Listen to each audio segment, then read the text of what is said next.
लेप्रोडो। ठीक है, अब ये सब ये डाल दिया, फिर आपने इसके साथ गैस लगानी है। कौन सी गैस लगाते हैं? Carbon dioxide gas. ठीक है, और इसको इंसफलेट करते हैं at the rate of 1 litre पर मिनट। ठीक है, और इंट्रा एब्डोमिनल जो प्रेशर होगा वो कितना रखेंगे? टोटल अमाउंट गैस की कितनी डालेंगे? 25 to 30 हो तो प्रेशर होगा। नॉर्मली 2.5 to 3 लीटर्स आप जाते हैं।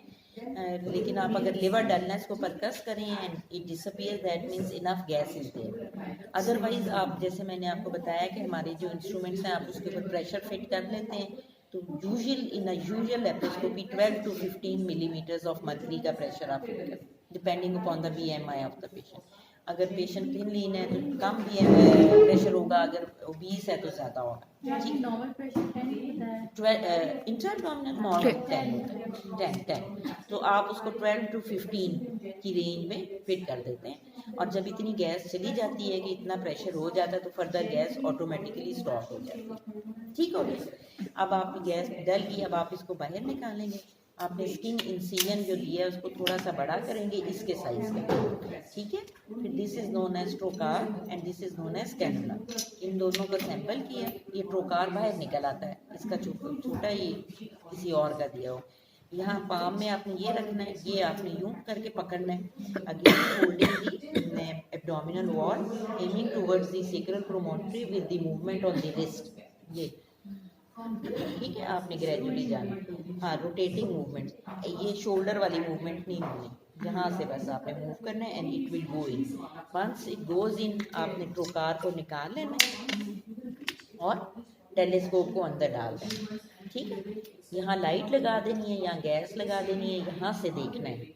और अगर आपने कैमरा लगाना है तो आप यहीं से कैमरा भी लगा दें।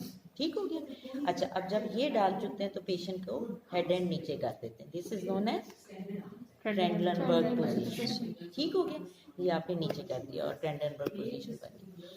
अब आपने सारी चीज़ें, जब आप ये डाल रहे हैं तो आपका जो असिस्टेंट है वो नीचे से ये डालता है, ये क्या है?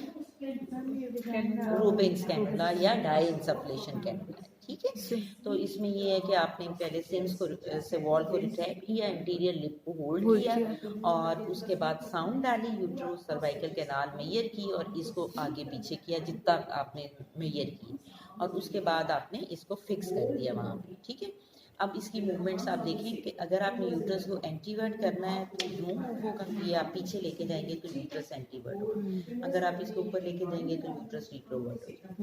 अगर आपने ये एडिनेक्सा देखना है तो फिर यूँ मूव करें, अगर ये देखना है तो यूँ मूव करें, और आखिर में आप इधर से डाई डाल दें तो वो आपको ट्यूबस फ्रेंसी का पता चले। मैम वो आगे से वो पता नहीं एक इंस्ट्रूमेंट से होल्ड करते हैं और इसमें fix वॉलसेलम मैंने बताया ना, इंटीरियर लिप को वॉलसेलम से पकड़ते हैं, फिर आप उसकी जो हैंडल होते हैं वो इसमें फंसा देते हैं ताकि ये फिक्स हो जाए वहाँ पे, हिले ना मतलब निकले ना बाहर, आपका ध्यान इधर उधर हुआ तो वो निकल गया।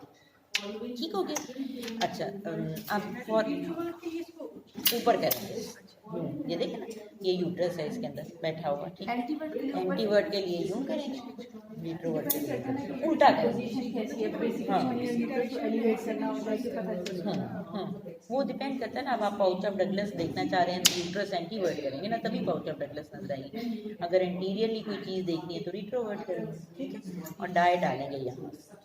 अच्छा, नॉर्मल जो डायग्नोस्टिक लेप्रोस्कोपी होती है वो यहाँ पे ख़त्म हो जाती है, लेकिन अच्छा पहले निकालने का भी देखिए। निकालते वक्त आप पहले एसेसरी पोर्ट्स निकालें, और तो बताएंगे एसेसरी पोर्ट्स कहाँ से डालें। डायग्नोस्टिक लेप्रोस्कोपी में आप सिर्फ यही डालते हैं, लेकिन ऑपरेटिव लेप्रोस्कोपी में आपने और इंस्ट्रूमेंट्स भी डालने होते हैं तो उसको कहते हैं एसेसरी पोर्ट्स के थ्रू आप वो इंस्ट्रूमेंट्स डालेंगे। उसमें कौन सा वेसल आप डैमेज कर सकते हैं? Inferior epigastric. तो ये upper border of the pubic symphysis, ये अम्बलाइकस, ये मिडलाइन। ठीक है, यहाँ से इंटीरियर सुपीरियर आइलियक स्पाइन और ये इंग्वाइनल, और ये है इंटरनल इंग्वाइनल लिप। यहाँ से ऑब्लिटरेटेड अम्बलाइकल वेसल्स जाते हैं जो सीधे यूं चले जाते हैं, तो ये ट्रायंगल बन जाता है। This is known as safe triangle और हैसेलबैग स्पाइन, और इसके बिल्कुल lateral inferior epigastric vessel travel. ठीक, बिलो ये 5.5 सेंटीमीटर होती है, मिड में ये 4.5 सेंटीमीटर। तो आपने इसके बाहर बाहर रहना, यहाँ से चले जाएं, यहाँ से चले जाएं, इधर ऐसे चले जाएं, ऐसे चले जाएं, ठीक है। अब आपने सारा कुछ कर लिया जो करना था। उसके बाद आप पहले सेसमी कोट्स निकालेंगे, फिर आप सारी गैस निकालेंगे। उसके बाद फिर आपने जब ये वाला मेन पोर्ट निकालना है ना, तो उसमें ये पहले आप ये इसको कैनुला को बाहर निकाल लेंगे एम्प्लाइकर से, फिर टेलीस्कोप को अंडर विजन निकालेंगे, ठीक है। कुछ लोग ये करते हैं कि पहले टेलीस्कोप निकाल दिया और फिर इसको निकाला, तो ये हॉलो स्ट्रक्चर है, इसके अंदर मोमेंटम या गट आ सकते हैं। जितने 10 mm पोर्ट्स होंगे वो सारे आप स्टिच करेंगे उसकी शीट, ठीक है, so to prevent the hernia formation. अच्छा, अब ये है कि ये तो क्लोज्ड था। जो ओपन होती है लेप्रोस्कोपी, ओपन लेप्रोस्कोपी में क्या करते हैं, स्किन को भी काटते हैं, शीट को भी काटते हैं, और फिर ना ये डालते हैं ना ये डालते हैं। ये लोग कहते हैं कि शार्प चीज़ें ये इंजेक्ट कर देते हैं, तो सिर्फ ये कैनुला डाल देते हैं। आपने शीट कट कर दी और उसके अंदर ये कैनुला डाल दिया। लेकिन long trials have been done और दोनों की कॉम्प्लिकेशन रेट एक ही जितना है। तो whichever you are familiar with you can do it. कोई रिकमेंडेशन नहीं है कि ये बेहतर है या वो बेहतर है। जो थर्ड टाइप है वो डायरेक्ट है, वो नहीं usually recommended unless and until कि कोई इसमें बहुत ही एक्सपीरियंस है। उसमें क्या करते हैं कि स्किन को इंसिजन देते हैं, ये ट्रोकार समेत अंदर उसको डालते हैं विदाउट इंसफलेशन पहले। तो लेकिन इसमें सिर्फ ये है कि अगर इंजरी होती है तो इतनी बड़ी होगी और बेरीज नीडल पहले डालने से इतनी होगी, तो इसलिए यूजुअली ये वाली टेक्निक नहीं पसंद की जाती। अब निकालने का भी तरीका हमने देख लिया, ये भी कर लिया, इसको एक तरफ कर देते हैं। ये दो जो हैं ये parts of hysteroscope, this is the sheet, this is the telescope. जहाँ पे भी ये लाइट लगी होगी ना वो टेलीस्कोप होगा, ठीक है।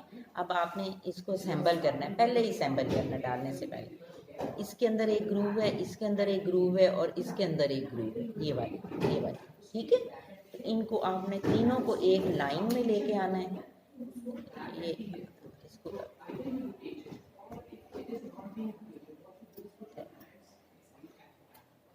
ये आप एक लाइन में ले आए, इसको फिट किया और फिर इस दरमियान वाले को टाइट कर दिया, ठीक है। तो ये ब्लॉक हो जाएगा, ये ऐसे, ठीक है।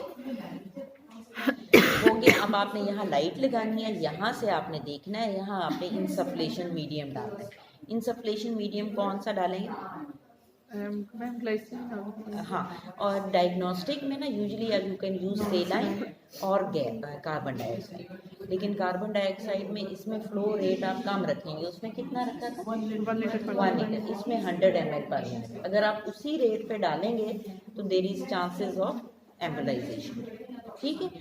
नहीं, गैस एम्बोलाइजेशन, एमनियोटिक नहीं, गैस एम्बोलाइजेशन, इसमें एमनियोटिक नहीं है, ठीक है। अच्छा, दूसरा ये कि आप सेलाइन भी यूज़ कर सकते हैं, रिंगर्स लैक्टेट या सेलाइन दोनों यूज़ कर सकते हैं। जब आप ऑपरेटिव करते हैं उसमें आप ग्लाइसिन यूज़ करते हैं, because it is very costly. तो प्रोटीन ग्लाइसिन 1.5% ग्लाइसिन, ये नॉन कंडक्टिंग, उसमें आपने इलेक्ट्रोपॉटरी वगैरह यूज़ करनी होती है ना, तो इस वजह से नॉन कंडक्टिंग मटीरियल यूज़ करते हैं 1.5%। दो के आप इवन ऑपरेटिव भी कर सकते हैं गैस या उसमें, लेकिन that is a better option 1.5% glycine, ठीक है। आप